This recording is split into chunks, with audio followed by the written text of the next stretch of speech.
Welcome, welcome, everyone, and Happy New Year. We are so thrilled that you are joining us here tonight in the back room. We are so honored to have a wonderful panel of authors, and I promise you that we will have one more very, very soon. This is Karen. I'm Hank Philippi Ryan, and I am hosting with my darling co-host, Karen Dion. This is our fifth year, into our fifth year of hosting the back room, and we are so delighted that you have stuck with us and stayed with us, and the back room has grown and grown to be a marvelous place where we all gather from Sunday to Sunday and meet new authors, to chat with our favorite authors and maybe meet some new favorite authors. Quickly, I'm your host for this evening. Karen and I alternate weeks, and this is my week to host. Lucky me. I am USA Today bestselling author of 15 going on 16 novels of suspense. My books have been translated into a dozen languages and have won 5 Agatha Awards, 5 Anthonys, and the coveted Mary Higgins Clark Award. My current book is, I'm also the investigative reporter, let me tell you, for Boston Channel 7, and I've won 37 Emmys for investigative reporting. My current book is One Wrong Word, which is carefully displayed on the door behind me, because that's what you do, is put your books on the door. I don't know. And my new book coming up in September is called All This Could Be Yours, about an author on book tour who realizes that her Faustian bargain is about to come due, and that will be out in September, and you'll hear way more about it when the time comes. I'll introduce the other authors first. Alafair Burke, welcome, Alafair Burke. Alafair is the Edgar-nominated New York Times bestselling author of 15 novels of suspense, including The Ex, The Wife, The Better Sister. Isn't that going to be a television series? It is. They finished filming. It's in whatever they call it, post. Yeah, it should be happening soon. That's exciting. Congratulations. I Thank saw you. on your Insta, you had the signs up and the production signs. It was very Yeah, filmed in New York and Long Island. It's going to be great.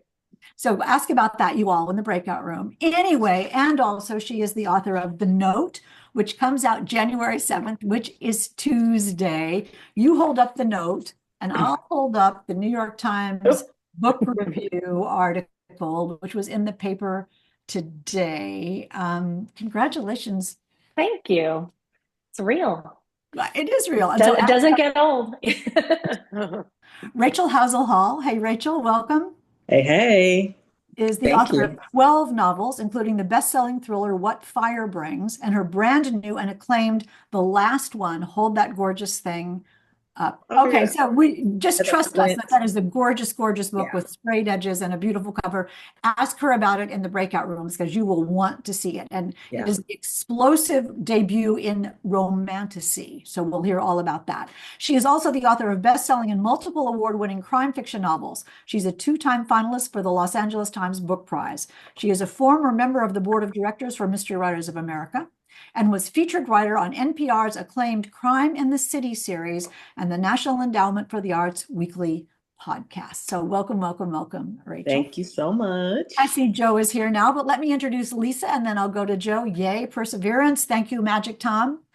Lisa Williamson Rosenberg is an author and psychotherapist in private practice, specializing in developmental trauma and racial identity.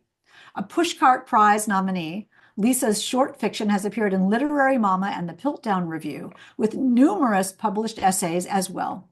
Her debut novel was released in 2022, and her second, Mirror Me, hold up that beautiful thing, Mirror Me, was released on December 1st, 2024, just out, by Little A. A born and raised New Yorker, Lisa now lives in Montclair, New Jersey with her husband and dog. She is the mother of 2 college kids.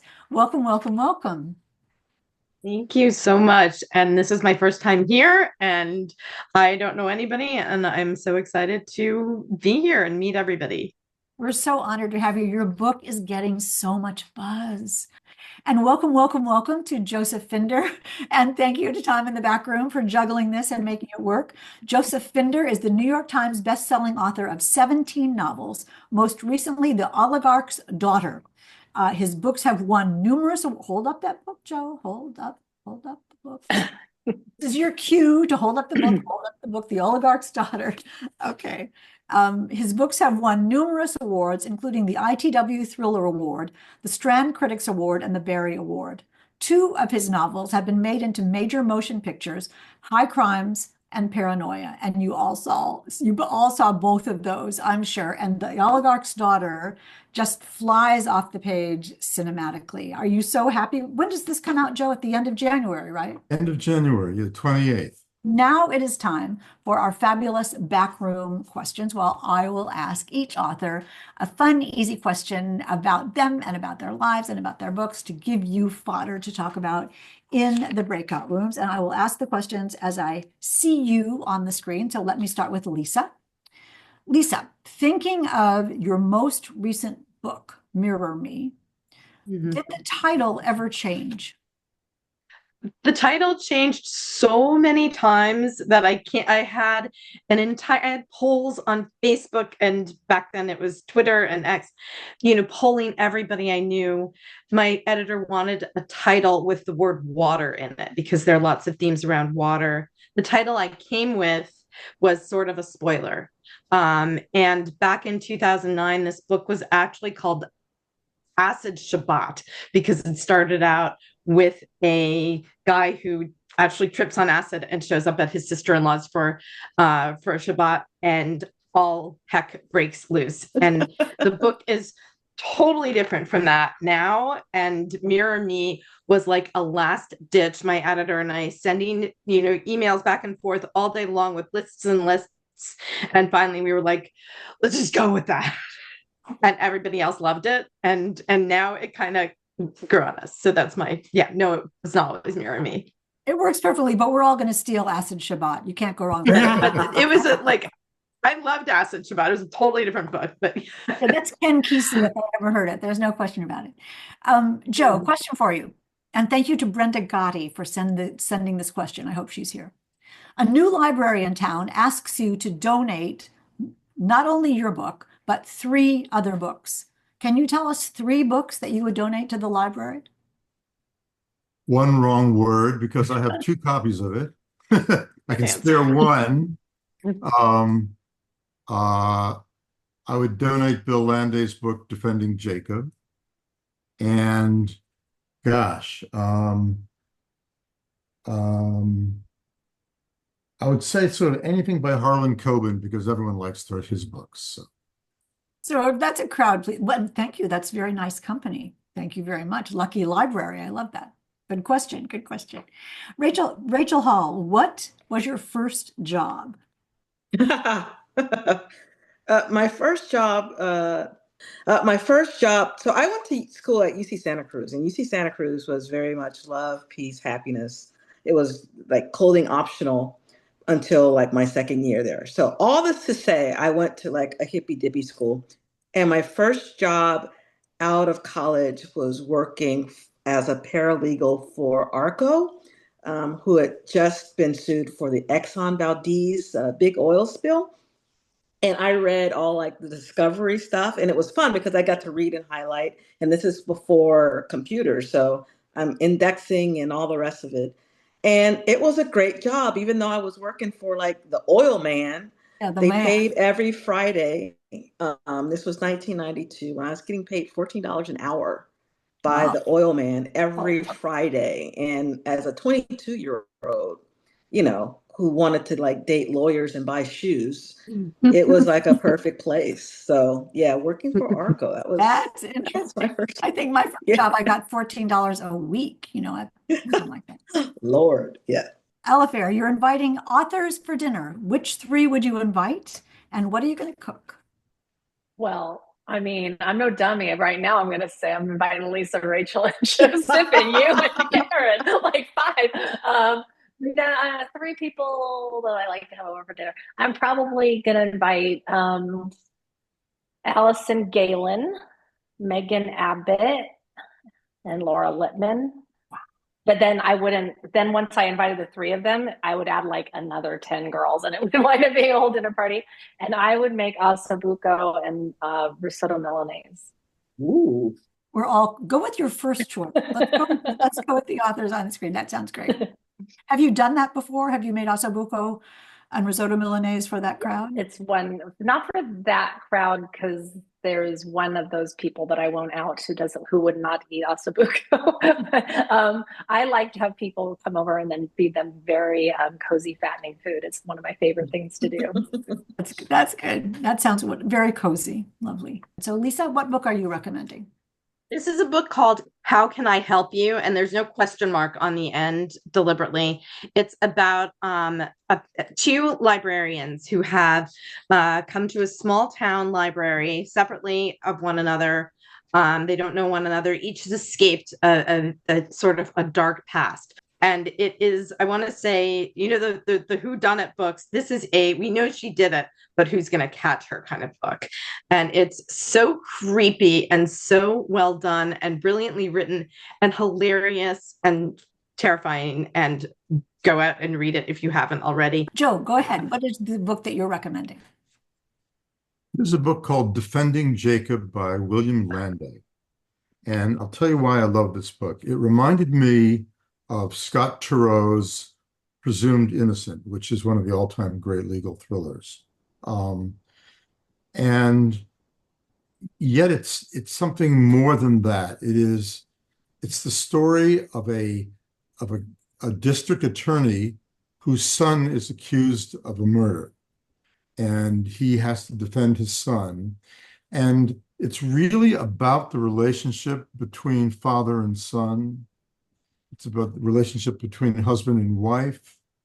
It is so well written and so well characterized. I found it really, really moving. I couldn't stop reading it, and I was so moved by it. I think that, you know, you get a book like this once a decade. Rachel, go ahead. What book are you reading? Not What She Seems by Yasmin Ango. And it's one of those stories that, you know, I love writing these types of stories. And Yasmin, she tells the story of a young woman who goes back to the town she left, you know, under these clouds of hate and suspicion. But a family tragedy happens and she has to go back home, as one does. And she kind of makes things worse in a way when she's trying to discover what actually happened to her family. I like it because, you know, Yasmin is a South Carolina author. So you don't get really many South Carolina books in that area. So I like learning and reading about, you know, a place that, you know, I've really never been to. Yeah. But I absolutely love it. And Yaz is a great friend and a great writer. So pick it up. Yeah, she's a terrific writer. This is a great book. Really well done. Really well done. Lots of love for Yasmin as well. Alafair, what book are you recommending? I am recommending The Quiet Tenant by Clemence Michelin. This is one of my favorite books last year. It's I'll hold it up again. It's a serial killer book, but told from a very different perspective. Instead of having those creepy scenes where you're supposed to imagine what this killer is thinking and he's some kind of sinister genius or whatever, it's written from the perspective of the women in his lives. So in his life. So it's written from the perspective of his victims, his daughter, and a woman that he's befriended. And it's just such a very creative way to retell a classic form of mystery novel that, you know, we all kind of know the pros and cons of a classic serial killer novel. And this one, it just brings a completely fresh look at it. It's really brilliantly told. And I think it's a debut. So she's a writer to watch because extremely talented. It was one of those books that was so good. Like when I finished it, I still think about it. Joe, that I think about Defending Jacob all the time. It's one of those books that just resonates, but I'll admit being petty. Like sometimes I read a book and I'm like, oh, it's so good. It kind of makes me mad. Like I'm kind of mad that you did that. Like it's good. It's a good book. So I highly recommend it. I've heard so much about this, The Quiet Tenant. It sounds really creepy. It's really like the conception is like, you know, sometimes you get an idea and you're like, oh, why didn't I think of that? But it's also just beautifully executed. So kind of 5 stars all around. Wasn't that fun? We hope you enjoyed that taste of what a backroom session is like. But more fun comes immediately afterward. That's when the audience is broken up into 4 breakout rooms, and each author in turn visits each room. We'd love to show you what a breakout session is like, because those relaxed face-to-face conversations between best-selling authors and readers are the hallmark of backroom events. But breakout sessions are never recorded, because what's said in the back room stays in the back room.